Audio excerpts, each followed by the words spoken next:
আপনি তো আসলে সবগুলো বোর্ডেই ছিলেন, দেখেছেন, এটার জবাবটা আসলে আপনার কাছে আছে কি? আমার কাছে এটার তো জবাব নেই, উনি ভালো ভালো বলতে পারবেন। আর যদি মানে উনি যেটার বলতেছেন যে ইনভেস্টিগেশন করলে বার হয়ে আসবে, আসবে, আপনি দেখেন 15 বছরে এক্সপেন্স আর 9 মাসের এক্সপেন্স বা 6 মাসের এক্সপেন্স তো এক না।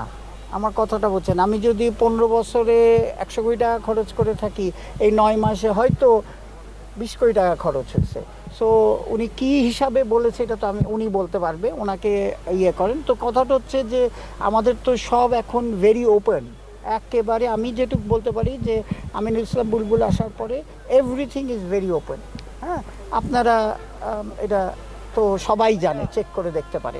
তো ওনাকে জিজ্ঞেস করতে হবে। উনি বলছেন যে তদন্ত করে নাকি আস্তে আস্তে সব প্রকাশ করা হবে। আসলে কি এটা নিয়ে আপনাদের কোনো আলোচনা হয়েছে, বা এটা নিয়ে নিশ্চয়ই বোর্ড মিটিং আলোচনার ব্যাপার বা এরকম? না, আমি এই তো প্রথমবার শুনলাম। আমি আরেকটা জিনিসটা হচ্ছে, দেখেন যে তদন্তর কথা বলেছে উনি, ওই যেটা পূর্বাচল মাঠে আমাদের একটা ইনসিডেন্ট হয়েছে, হ্যাঁ, সো সেটার ব্যাপারে বলেছে উনি। হয়তো আমি জানি না, ওনারটা শুনিনি আমি, হয়তো উনি গুছিয়ে বলতে পারেনি যে কি ব্যাপারটা, ওটা ওনাকে জিজ্ঞেস করতে হবে।